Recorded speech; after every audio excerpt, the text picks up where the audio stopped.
Was defriended over the Minnesota ICE shooting situation today. So the background is I was in this group on Facebook called Bridge the Divide back in like 2014, 2015. I friend requested several people from that group, and at least 4 of them I've actually had like a substantive like relationship, even though it's been only online. One guy I talked to on the phone a few times over the years, and they were these people have actually been like genuine friends, right? But that's all just background to say that I don't want to dismiss what happened as, oh, it's just Facebook or it's just social media. I mean, these relationships can be meaningful. Now, this gentleman, I hadn't really engaged with him in several years, so I barely even remembered he was on my friends list.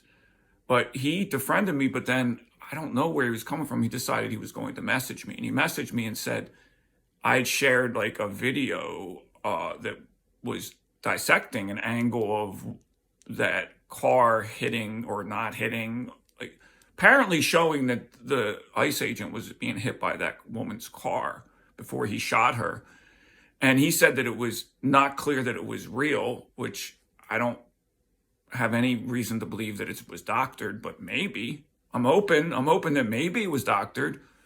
And then he said that I had numerous other posts that were nitpicking liberal or leftist issues. And he gave me a version of like a moral purity test. In other words, it was almost like he was willing to like refriend me or something.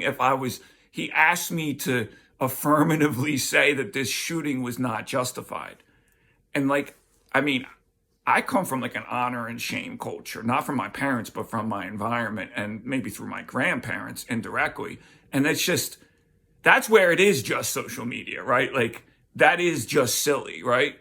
Although I do understand, and I made a Facebook post about it, people make their moral stands in the ways that they can, in the ways they find meaningful. So I tried to like give this man the benefit of the doubt that he had some sort of, he was coming from a place of what he believed to be true, right? But this is the very problem. He wasn't willing to extend that sort of openness to me. And many of his ilk, not all, but many of his ilk aren't either. Because at the end of the day, what I said to him was the larger issue of whether we have a border or not, and the way not having a border has affected poor, working, and middle-class people is the larger issue. And the idea that I have to be upset about this shooting because other people are upset by it that's just silly.